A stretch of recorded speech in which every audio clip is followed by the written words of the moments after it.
سجدے کی اہمیت. قرآن مجید میں سجدہ کرنے کا حکم ہے. فاسجدوا للہ واعبدوا، تو اللہ کو سجدہ کرو اور اس کی بندگی کرو. نبی صلی اللہ علیہ وسلم کو سجدہ کرنے کا حکم ملا.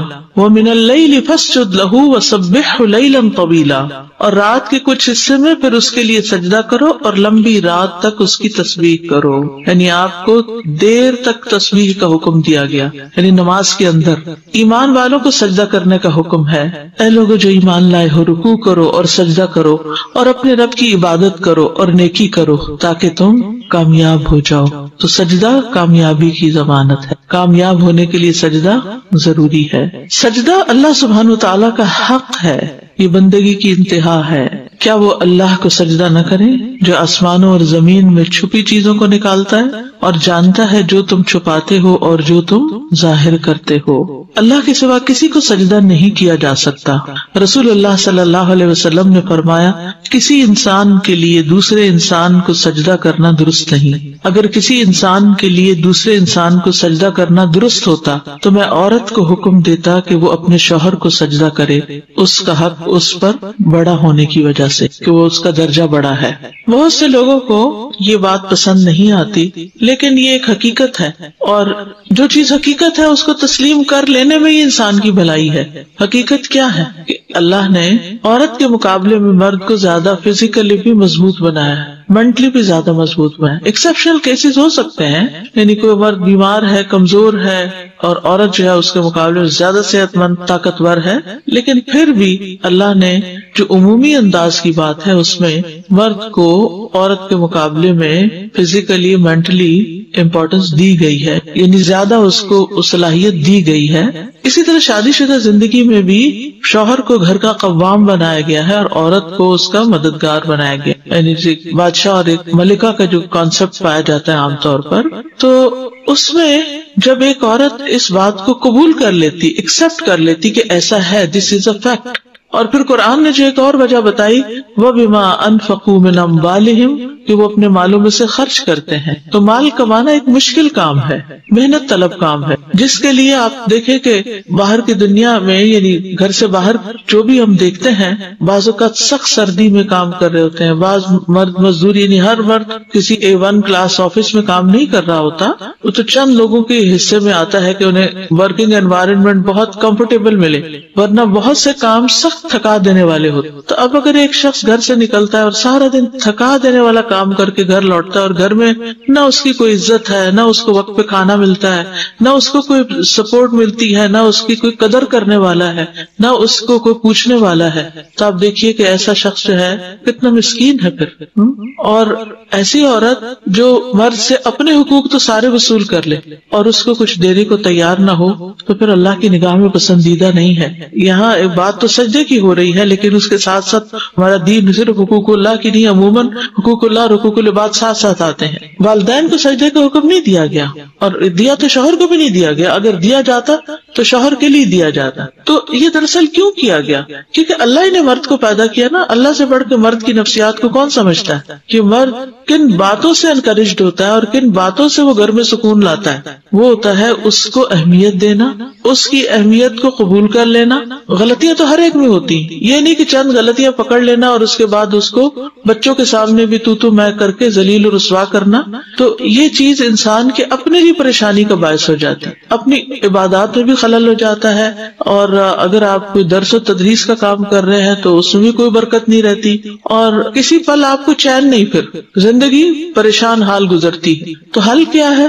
اللہ نے جس کا جو مقام بنا دیا ہے نا، اس کو وہاں ایکسپٹ کر لینا، اس کو قبول کر لینا. چاہے ساری دنیا اس کے خلاف کچھ کہتی رہے تو ان باتوں سے متاثر نہ ہونا، بلکہ یہ سوچنا کہ ایک طرف اللہ کا حکم اور ایک طرف سب کا، اور ایک طرف میری اپنی خواہش کہ میں بڑا بن کے دکھاؤں. کیونکہ مشکل یہ کہ شیطان جب انسان کو کنٹرول کرتا ہے تو وہ کیا چاہتا ہے؟ انا خیر منہ.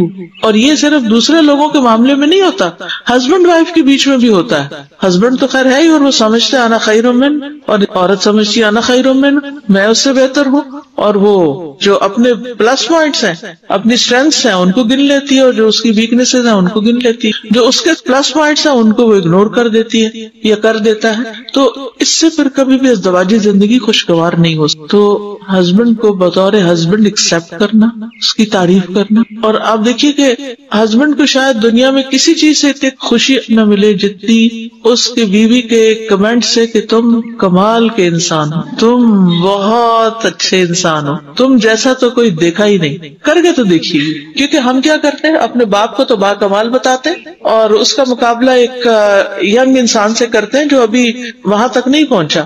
بچپن میں تو سن التمیز ابھی ہے ہی نہیں, پتہ ہی نہیں باپ پیار کرتا ہے وہ کیا ہے کیا نہیں, ہم تو اچھا ہی سمجھتے ہیں اس کو. بڑے ہو کر بھی تھوڑے عرصے کے بعد جب پڑھائیاں ہو گئی, شادی ہو گئی, تو باپ کا ایک اچھا ہی روپ سامنے دیکھا تو پھر شوہر کو اس سے کمپیئر کرنے لگتے ہیں, پھر کبھی بھائیوں سے کمپیئر کرنے لگتے ہیں, کبھی اس کے بھائیوں سے اس کو کمپیئر کرنے لگتے ہیں. تو اگر اس کی کسی بھی خوبی پر آپ اس کی تعریف کر سکیں تو آپ دیکھیں گے کہ اس سے زیادہ خوشی آپ کو کوئی چیز نہیں دے سکتی. اگر آپ واقعی چاہتے ہیں نا کہ شوہر کی طرف سے آپ کو خوشی ملے تو پہل آپ کو کرنی ہوگی, پہلے آپ کو اس کی تعریف کرنی. السلام علیکم ورحمۃ اللہ وبرکاتہ. استاذ وعلیکم السلام. میں شیئر کرنا چاہتی ہوں کہ میں نے 4-5 سال پہلے ایک درس ارینج کروایا تھا. تو درس کے دوران تمام سسٹرز کو کہا گیا تھا کہ آج آپ وعدہ کریں کہ گھر جا کے اپنے ہسبینڈ کا شکریہ ادا کریں گی اور ان کو کہیں گی آئی لو یو. آپ یقین کریں استاذہ, دوسرے دن میرے ہسبینڈ کو سب نے فون کیا, پلیز بھابی کو کہیں کہ اس طرح کے درس روزانہ رہیں. گھروں میں چین آ رہا ہے کیونکہ دیکھیے ہر انسان ریکگنیشن چاہتا ہے. یہ انسان کے اندر ایک فطری سی خواہش ہے کہ وہ جیسا بھی ہے نا اسے ایکسپٹ کیا جائے. اب اگر کسی کے اندر کمزوری ہے یا کسی کے اندر خوبی ہے تو رکھی تو اللہ ہی نے ہے نا. ہم کسی کی خوبی کو ایکسپٹ نہیں کرنا چاہتے اور کسی کی کمزوری کو قبول نہیں کرنا چاہتے, تو پھر مشکل اپنے ہی کھڑی کر لیتے ہیں. یعنی یہ کہنے سے ہمارا کچھ جائے گا نہیں سوائے ایگو کو مارنے کے, اور کچھ نہیں جائے گا, لیکن یہ ہے کہ اس سے ریٹرن آپ کو اچھا ملے گا. استاذہ آج کل اگر بچیوں کو یہ بات سمجھائی جائے تو وہ کہتی ہیں ہسبینڈ اس لائق نہیں ہے, کہ اتنی ان کی ہم جو تعریف کریں گے وہ جھوٹی ہوگی. جی, ان سے کہے کہ برے سے برے انسان میں بھی کوئی نہ کوئی خوبی ہوتی ہے, وہ تلاش کرو, وہ خوبی تلاش کریں. ہم وہاں ہینڈز اپ کر دیتے کہ ہم نہیں تلاش کر سکتے. اگر سمجھے کہ ہے ہی نہیں اس میں تو پھر ہماری نگاہوں کا قصور ہے. یہ ہو ہی نہیں سکتا. اللہ نے کسی چیز کو پیور ایول نہیں بنایا. کہتے کوئی ماں باپ اپنی بچی کے لیے کوئی ایسا شخص تو نہیں پسند کریں گے اللہ ہی کہ بچی خود ہی کر لے, کہ جو بالکل ہی زیرو ہو, بالکل اس میں کچھ بھی نہ ہو. رشتہ دیکھتے ہوئے آخر کچھ نہ کچھ تو دیکھتے ہی ہیں, اور کوئی نہ کوئی چیز ہمیں انسپائر کرتی ہے, تبھی ہم ہاں کرتے ہیں نا, تبھی ہم کہتے ہیں کہ قبول ہے. تو اس وقت قبول کر لیا اور بعد میں ریجیکٹ کر دیا. السلام علیکم. جو ہمارا دور تھا استاد وہ تو ہمیں معلوم ہے ہم نے کیسے گزارا, مگر میری بچی ہے اس کی شادی ہوئی اور اس کے میاں آئے امریکہ سے. اب ماشاءاللہ اب 4 سال ہو گئے یہاں آئے ہوئے, 4 بچوں کے وہ باپ ہے اور ماں ہے.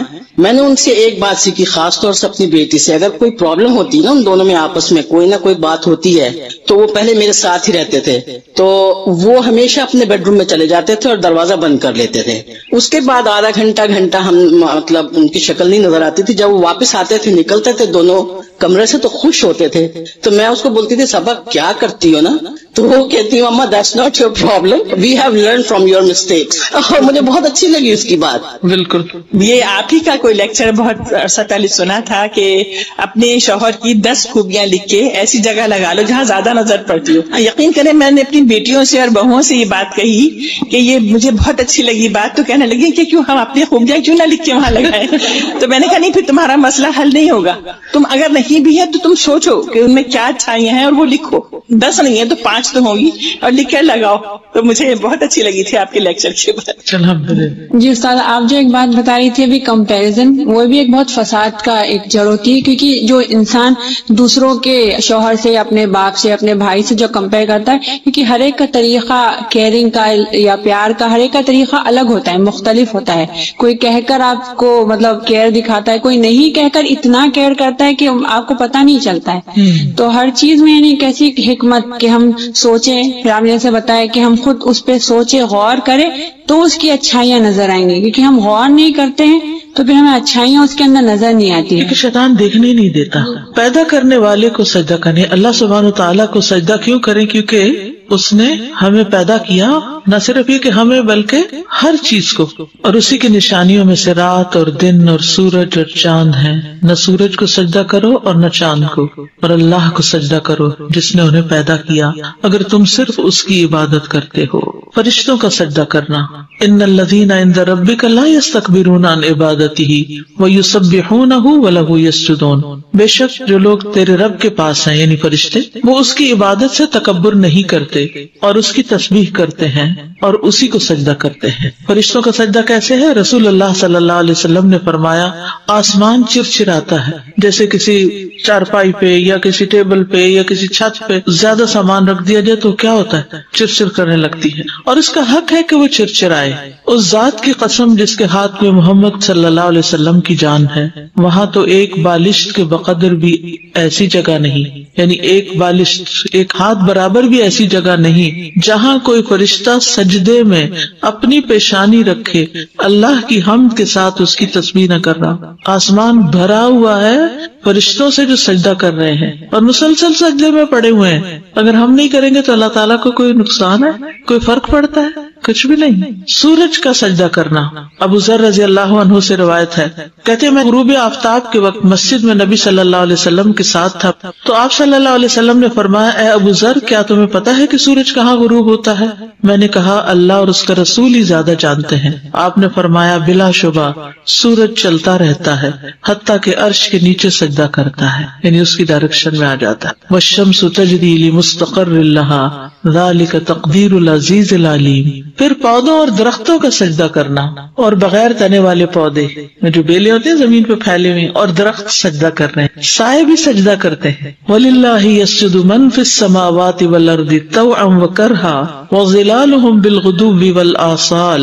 اور آسمانوں اور زمین میں جو بھی ہے اللہ ہی کو سجدہ کر رہا ہے خوشی اور ناخوشی سے، اور ان کے سائے بھی پہلے اور پچھلے پہر صبح و شام سجدہ کرتے ہیں.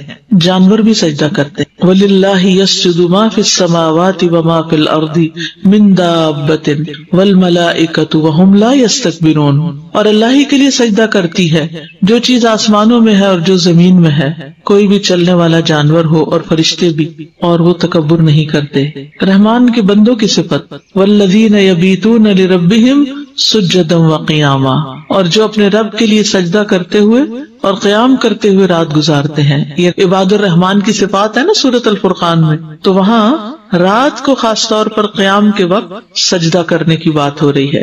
مومنوں کے چہرے میں سجدے کی علامات ہوتی ہیں. سیماہم فی وجوہہم من اثر السجود. ان کی شناخت ان کے چہروں میں موجود ہے سجدہ کرنے کے اثر سے. نافرمان سجدہ نہیں کرتے. جب انہیں کہا جاتا ہے کہ سجدہ کرو رحمان کے لیے، قالوا وما الرحمن انسجد لما تأمرنا وزادہم نفورا. جب ان سے کہا جاتا ہے رحمان کو سجدہ کرو تو کہتے ہیں اور رحمان کیا چیز ہے، کیا ہم اسے سجدہ کریں جس کے لیے تو ہمیں حکم دیتا ہے؟ اور یہ بات انہیں بدکنے میں بڑھا دیتی ہے اور دور کر دیتی ہے. یعنی نافرمان لوگ نماز نہیں پڑھتے، سجدہ نہیں کرتے. فما لهم لا يؤمنون واذا قرئ عليهم القرآن لا يسجدون. تو انہیں کیا ہے کہ وہ ایمان نہیں لاتے اور جب ان کے سامنے قرآن پڑھا جاتا ہے تو وہ سجدہ نہیں کرتے. قیامت کے دن وہی سجدہ کر پائیں گے کہ جو دنیا میں اللہ کو سجدہ کرتے ہیں. پھر وہ اپنا سر سجدے سے اٹھائیں گے اور اللہ سبحانہ تعالیٰ کو دیکھیں گے، اور باقیوں کے سجدے کی اجازت نہیں دی جائے گی. ان کی پشت تختے کی طرح ہو جائے گی، جب بھی سجدہ کرنا چاہیں گے پیٹ کے بل گر جائیں گے.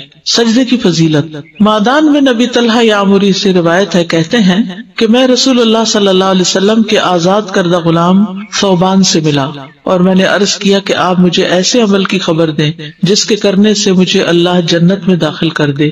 یا کہتے ہیں کہ میں نے کہا کہ مجھے اللہ کے نزدیک سب سے پسندیدہ عمل کے بارے میں خبر دیں، اور وہ خاموش رہے. میں نے پھر پوچھا تو وہ خاموش رہے.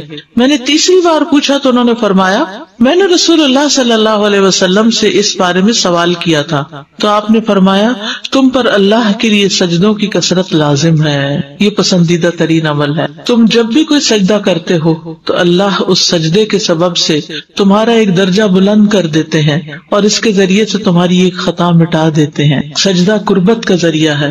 کلا لا تطعہ واسجد واقترب، ہرگز نہیں اس کا کہنا نہ مانو، سجدہ کرو اور بہت قریب ہو جاؤ. سجدے کی حالت میں بندہ رب کے سب سے زیادہ قریب ہوتا ہے. ابو ہریرہ سے مروی ہے کہ رسول اللہ صلی اللہ علیہ وسلم نے فرمایا، سجدہ کرتے ہوئے بندہ اپنے رب کے سب سے زیادہ قریب ہوتا ہے، بس سجدوں میں کثرت سے دعا کیا کرو. ایک سجدے کا اجر، ایک نیکی ملنا، ایک گناہ معاف ہونا، ایک درجہ بلند ہونا. اس لیے حدیث میں آتا ہے کہ تم سجدوں کی کثرت کرو. ایک زمانہ آئے گا جس میں ایک سجدہ دنیا و ما فیہا سے بہتر ہوگا. ابو ہریرہ رضی اللہ عنہ سے روایت ہے، انہوں نے کہا کہ رسول اللہ صلی اللہ علیہ وسلم نے فرمایا، اس ذات کی قسم جس کے ہاتھ میں میری جان ہے، ان قریب ابن مریم تمہارے درمیان ایک عادل حاکم کی حیثیت سے نازل ہوں گے. وہ صلیب کو توڑ ڈالیں گے، خنزیر کو قتل کریں گے اور جزیہ موقوف کر دیں گے. اس وقت مال و دولت کی فراوانی ہوگی حتیٰ کہ اسے کوئی بھی قبول نہیں کرے گا. اس وقت ایک سجدہ دنیا اور جو کچھ اس میں ہے اس سے بہتر ہوگا. یعنی کس لحاظ سے بہتر ہوگا؟ ایک تو یہ کہ جب ہر طرف امن امان ہوگا تو انسان کو سب سے زیادہ سکون سجدے کے اندر ہی آئے گا. اور ویسے بھی عیسیٰ علیہ السلام کا آنا کس بات کی علامت ہے؟ قریب ہے قیامت. تو انسان کو جب موت اور قیامت یاد آتی ہے تو پھر انسان سجدہ زیادہ اچھی طرح کرتا ہے، کیونکہ اگر سجدے میں قبر یاد آ جائے تو سجدے سے سر اٹھانے کو دل نہ چاہے. کثرت سجود نبی صلی اللہ علیہ وسلم کی رفاقت کا باعث ہے جنت میں. ربیہ بن کعب اسلمی سے روایت ہے کہ میں رات رسول اللہ صلی اللہ علیہ وسلم کے پاس گزارتا تھا. آپ کے وضو اور استنجا کے لیے پانی لایا کرتا تھا. آپ نے ایک دن مجھ سے فرمایا مانگو، تو میں نے عرض کیا میں جنت میں آپ کے ساتھ رہنا چاہتا ہوں. آپ نے فرمایا اس کے علاوہ کچھ اور؟ میں نے عرض کیا بس یہی. تو آپ نے فرمایا تو اپنے معاملے میں سجدوں کی کثرت کے ساتھ میری مدد کرو. اگر وہاں بھی ساتھ رہنا چاہتے ہو تو پھر نوافل زیادہ پڑھو. نبی صلی اللہ علیہ وسلم سے ملاقات کے لیے سجدوں کی کثرت. ابو فاطمہ رضی اللہ عنہ کہتے ہیں کہ مجھے اللہ کے نبی نے فرمایا، اے ابو فاطمہ، اگر تم مجھ سے ملاقات کرنا چاہتے ہو تو سجدوں کی کثرت کر دو. یعنی قیامت کے دن آپ کا قرب پانے کے لیے. تو گویا سجدہ اللہ کا قرب پانے کے لیے بھی اور سجدہ رسول اللہ صلی اللہ علیہ وسلم کے قریب ہونے کے لیے بھی. سجدے کی جگہ پر آگ حرام ہوگی. یعنی اگر کوئی شخص اپنے کسی دوسرے برے عمل کی وجہ سے جہنم میں چلا بھی گیا تو پھر جب ان کے بارے میں حکم ہوگا کہ انہیں جہنم سے نکال لیا جائے تو فرشتے انہیں پہچانیں گے ان کے سجدوں کی جگہ کی وجہ سے کہ جن کو آگ نے نہیں چھوا ہوگا. کیونکہ سیماہم فی وجوہہم من اثر السجود، یعنی سجدے جو ہیں یہ مومن کی نشانی ہے، ایمان کی، اسلام کی. نشانات سجود کے علاوہ ان کی ہر چیز کو آگ کھا چکی ہوگی. استغفر اللہ، اللہ ہمیں محفوظ رکھے. رسول اللہ صلی اللہ علیہ وسلم نے فرمایا میں قیامت کے دن اپنے ہر امتی کو پہچان لوں گا. صحابہ نے عرض کیا یا رسول اللہ، مخلوق کی کثرت میں آپ انہیں کیسے پہچانیں گے؟ آپ نے فرمایا یہ بتاؤ، اگر تم کسی استبل میں داخل ہو جہاں کالے سیاہ گھوڑے بندھے ہو تو ان میں سے ایک گھوڑے کی پیشانی اور ٹانگیں روشن چمکدار اور سفید ہوں تو کیا تم اسے ان گھوڑوں میں پہچان لو گے؟ انہوں نے جواب دیا کیوں نہیں. آپ نے فرمایا اسی طرح اس دن میرے امتیوں کی پیشانیاں سجدوں کی وجہ سے روشن ہوں گی، قدرتی ٹیکے لگے ہوئے ہوں گے اور وضو کی وجہ سے ان کے اعضاء چمک رہے ہوں گے اور کسی زیور کی ضرورت ہی نہیں. سجدے کا طریقہ، تکبیر کہہ کر سجدے میں جانا. یعنی جب آپ سیدھے کھڑے ہو گئے تھے اسٹریٹ اور ربنا ولک الحمد اور تسبیحات آپ نے وہ پڑھ لی، دعائیں پڑھ لی، تو پھر اس کے بعد اب آپ سجدے میں اب جا رہے ہیں اور سجدے میں جاتے ہوئے اللہ اکبر کہیں گے. پھر جب آپ صلی اللہ علیہ وسلم سجدے کے لیے جھکتے تو اللہ اکبر کہتے. یہ صحیح بخاری کی روایت ہے. ثم کبر وسجد، سنن نبی داؤد کی روایت ہے. پھر آپ نے تکبیر کہی اور سجدہ کیا. سجدے میں جاتے ہوئے گھٹنوں سے پہلے ہاتھ رکھنا، یہ مسئلہ بہت متنازع فی ہے اور ہمیشہ لوگوں کے بیچ میں سوال کی شکل میں بار بار ابھرتا رہتا ہے کہ پہلے گھٹنے رکھیں یا پہلے ہاتھ رکھیں. تو کیا پتہ چلا؟ پہلے ہاتھ رکھنے پھر گھٹنے رکھنے. ابن عمر رضی اللہ عنہما سے مروی ہے کہ وہ سجدہ کرتے وقت گھٹنوں سے پہلے اپنے ہاتھ زمین پر رکھتے تھے اور کہتے ہیں کہ رسول اللہ صلی اللہ علیہ وسلم ایسا ہی کیا کرتے تھے. نافع کہتے ہیں کہ ابن عمر رضی اللہ عنہما سجدہ کرتے وقت گھٹنوں سے پہلے اپنے ہاتھ زمین پر رکھتے تھے. ابو ہریرہ سے مروی ہے کہتے ہیں کہ رسول اللہ صلی اللہ علیہ وسلم نے فرمایا جب تم میں سے کوئی سجدہ کرے تو ایسے نہ بیٹھے جیسے کہ اونٹ بیٹھتا ہے. اس کو چاہیے کہ اپنے ہاتھ اپنے گھٹنوں سے پہلے رکھے. یعنی کچھ لوگ کیا کرتے ہیں، پہلے گھٹنے رکھ کے بیٹھتے ہیں پھر سجدے میں جاتے ہیں. ایسا نہیں کرنا چاہیے. اسٹریٹ کھڑے اللہ اکبر کہہ کے نیچے گئے، پہلے ہاتھ رکھے پھر گھٹنے رکھے پھر بیٹھے. ٹھیک ہے. 7 اعضاء پر سجدہ کرنا. عباس بن عبد المطلب رضی اللہ عنہ سے روایت ہے کہ انہوں نے رسول اللہ صلی اللہ علیہ وسلم کو فرماتے ہوئے سنا، جب کوئی بندہ سجدہ کرتا ہے تو اس کے ساتھ 7 اعضاء سجدہ کرتے ہیں، اس کی پیشانی اور اس کے دونوں ہاتھ اور اس کے دونوں گھٹنے اور اس کے دونوں قدم. یہ جو ناک ہے یہ جب پیشانی رکھیں گے تو ناک تو پیشانی سے بھی اونچا ہے، وہ بھی ساتھ رکھا جائے گا. ابن عباس رضی اللہ عنہما سے مروی ہے کہ وہ نبی صلی اللہ علیہ وسلم سے بیان کرتے ہیں کہ آپ نے فرمایا، ہمیں حکم دیا گیا ہے کہ ہم 7 ہڈیوں پر سجدہ کریں. 7 ہڈیوں پر سجدہ کریں. تمام اعضاء کا سجدہ کرنا. آپ صلی اللہ علیہ وسلم فرماتے تھے، اپنے بازوؤں کو درندے کے پھیلانے کی طرح زمین پر نہ پھیلاؤ جیسے شیر چیتا وغیرہ بیٹھتا ہے، اور تم اپنی ہتھیلیوں پر ٹیک لگاؤ. ہتھیلیاں یعنی ہاتھ. اور اپنی بغلوں کو دور رکھو، یعنی ساتھ چمٹ کے نہیں رکھو. پھر جب تم ایسا کرو گے تو تمہارا ہر عضو تمہارے ساتھ سجدہ کرے گا. ورنہ کیا ہے، کچھ عضو ریسٹنگ پوزیشن میں آ جاتے ہیں اور کچھ سجدہ کر رہے ہوتے ہیں. تو جب انسان ہتھیلیوں پر اپنا پورا وزن ڈالتا ہے تو پھر سارے کا سارا جسم ایک طرح سے سجدے میں ہوتا ہے. ادھر سے گھٹنے لگے ہوئے ہیں، ادھر سے پاؤں لگے ہوئے، ادھر سے سر لگا ہوا ہے، ادھر سے ہتھیلیاں. اور اگر آپ کونیاں زمین پر ٹکا دیتے ہیں تو کیا ہوتا ہے، آپ آرام کی پوزیشن میں آ جاتے ہیں، آرام ہونے لگتا ہے. اور جو شخص 7 اعضاء پر سجدہ نہ کرے اس کا کیا حال ہے. بخاری اور مسلم کی روایت ہے، سجدہ کرنے والے کے لیے جائز نہیں کہ وہ 7 اعضاء میں سے کسی بھی چیز کو اٹھائے، کیونکہ نبی صلی اللہ علیہ وسلم نے فرمایا، مجھے 7 ہڈیوں پر سجدہ کرنے کا حکم دیا گیا ہے. پیشانی پر اور اپنے ہاتھ سے ناک کی طرف اشارہ کیا، دونوں ہاتھوں، دونوں گھٹنوں اور دونوں پاؤں کی انگلیوں پر. اگر وہ اپنے دونوں پاؤں یا ان میں سے کوئی ایک یا دونوں ہاتھ یا ان میں سے کوئی ایک یا اپنی پیشانی یا اپنی ناک یا ان دونوں کو اٹھا لے تو اس کا سجدہ باطل ہو جائے گا اور اسے شمار نہیں کیا جائے گا.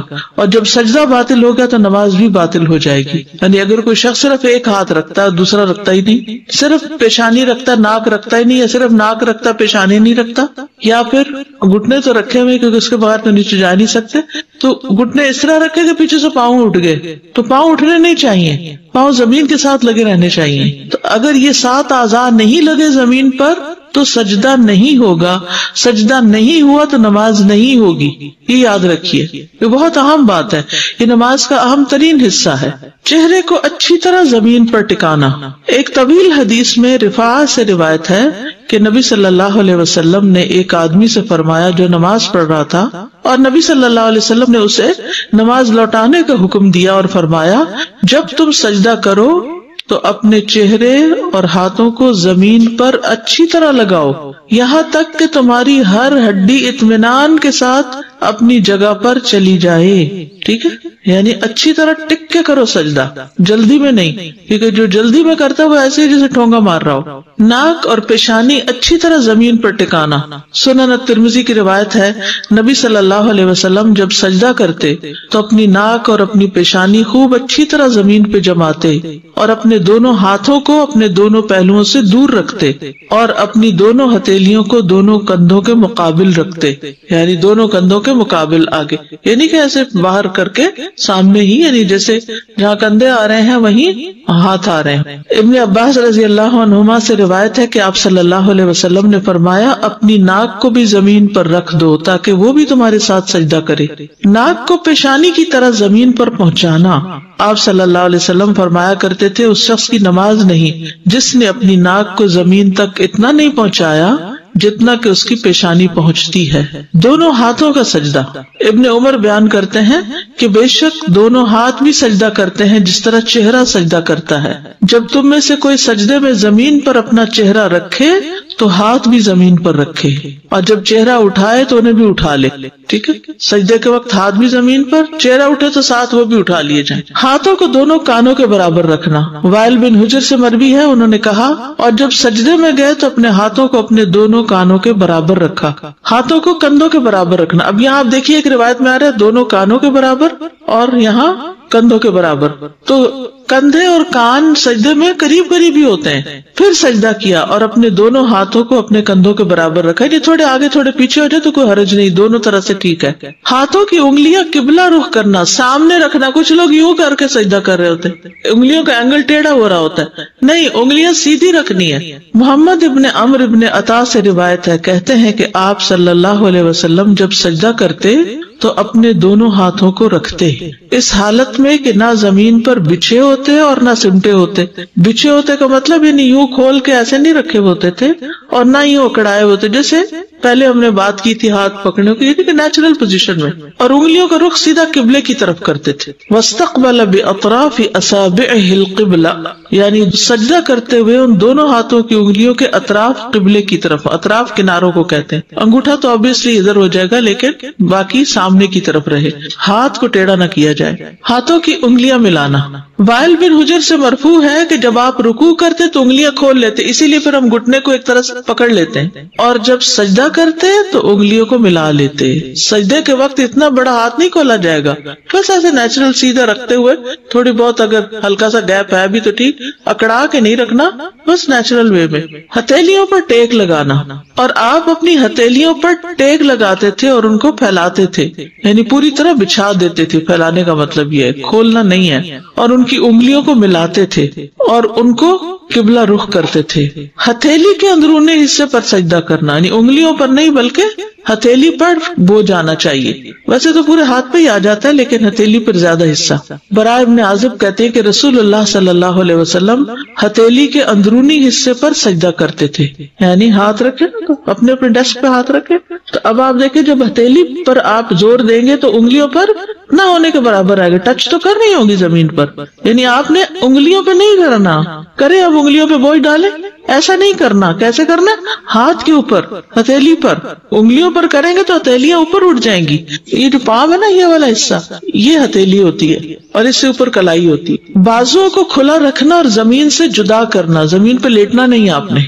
مسند احمد کی روایت ہے, پھر اللہ اکبر کہتے ہوئے سجدے میں جھک جاتے اور اپنے بازوؤں کو جدا اور کھلا رکھتے تھے, پیٹ سے لگنے نہیں دیتے تھے, کیونکہ ہر اس چیز سے منع کیا گیا جو وہاں ریسٹنگ پوزیشن بن جائے. ٹھیک ہے, اور صحیح سجدہ کرے تو پتہ چلتا ہے کہ سجدہ کیا ہے. سجدہ صحیح ہو تو لگتا ہے نماز پڑھی. اس کا خشوع و خضوع سے اور بندگی کی روح سے بہت بڑا تعلق ہے. کوہنیاں زمین سے بلند رکھنا, کیونکہ اگر آپ کونی ٹکائیں گے نا تو ہتھیلی پہ اس طرح نہیں زور آئے گا, کیونکہ آدھا زور کس میں چلا جائے گا؟ بازو پہ, کونی پہ. برا کہتے ہیں انہوں نے کہا کہ رسول اللہ صلی اللہ علیہ وسلم نے فرمایا, جب تم سجدہ کرو تو اپنی ہتھیلیاں زمین پر رکھو اور اپنی کوہنیاں اوپر اٹھاؤ. کتے کی طرح بازو بچھانے کی ممانعت, یہ مسند احمد کی روایت ہے. انس رضی اللہ عنہ نبی صلی اللہ علیہ وسلم سے روایت کرتے ہیں کہ آپ صلی اللہ علیہ وسلم نے فرمایا, تم میں سے کوئی شخص نماز میں کتے کی طرح اپنے بازو نہ بچھائے, یعنی کونیاں نیچے لگا کے بازو بچھانے نہیں, ریسٹنگ پوزیشن میں سجدہ نہیں کرنا, ہتھیلیوں پہ کرنا, بازو اوپر رکھنے. ہاتھوں کے درمیان اتنا فاصلہ کہ پیچھے سے بغلوں کی سفیدی نظر آئے, یعنی بالکل منہ کے ساتھ لگا کے ہاتھ نہیں رکھنے, ذرا کھلے رکھنے کہ بغلیں کھل جائیں. یہ بھی نہیں کہ اتنا کھلا کر دیں, اعتدال میں رکھیں گے لیکن بغلیں کھلی ہوں گی.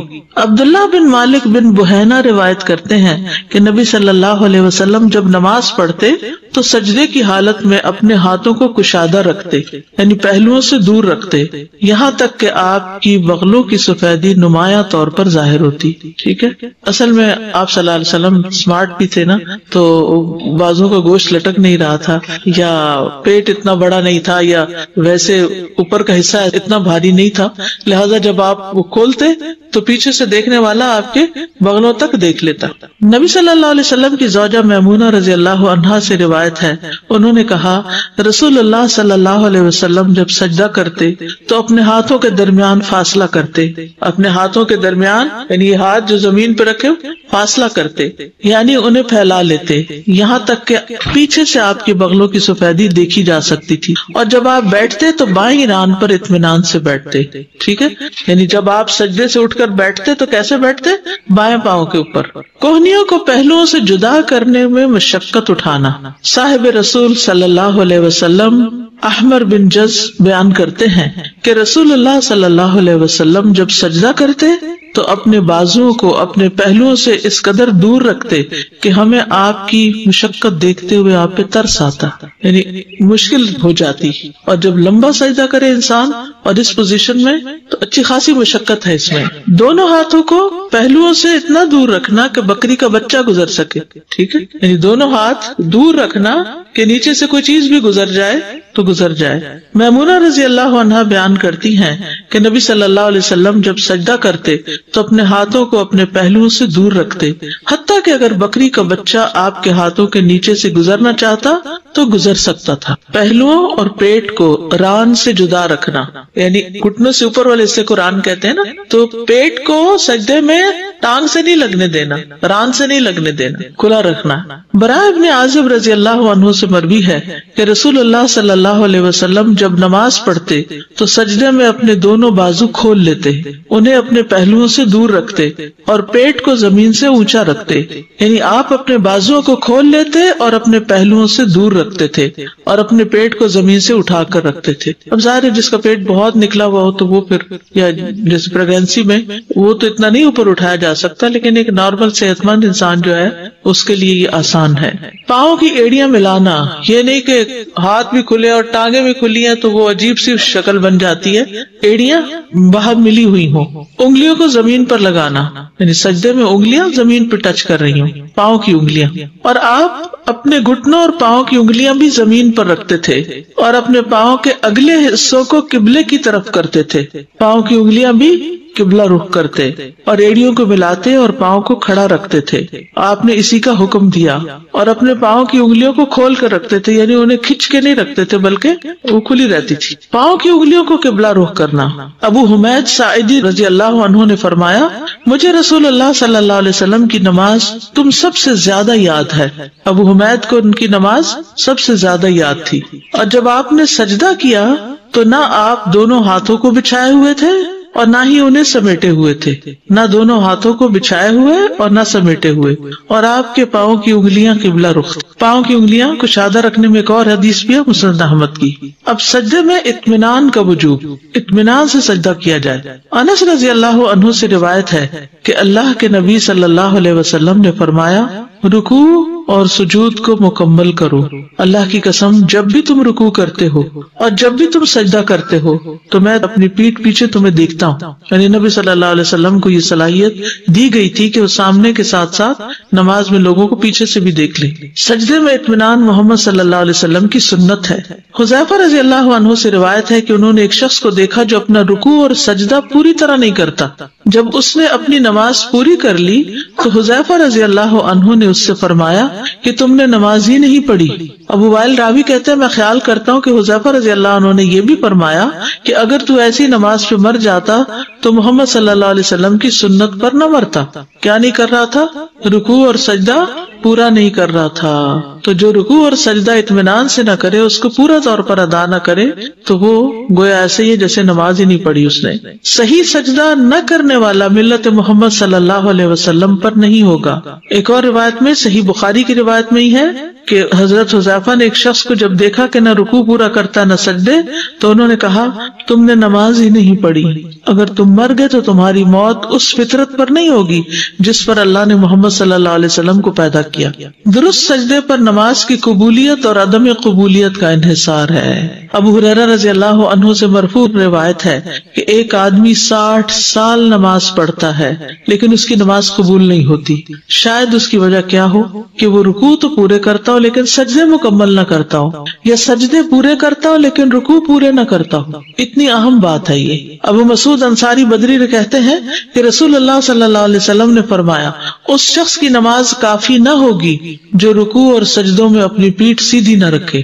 جو رکوع اور سجدوں میں اپنی پیٹھ سیدھی نہ رکھے، اس کی نماز کافی نہیں. امام ترمذی کہتے ہیں کہ امام شافعی، احمد اور اسحاق ابن راہویہ کہتے ہیں کہ جس نے رکوع اور سجدوں میں اپنی پیٹھ سیدھی نہ رکھی تو اس کی نماز فاسد ہے. سجدے کو مکمل کرنا. زید بن اسلم سے روایت ہے، انہوں نے کہا کہ ہم انس بن مالک رضی اللہ عنہ کے پاس گئے. انہوں نے پوچھا کہ تم نے نماز پڑھ لی؟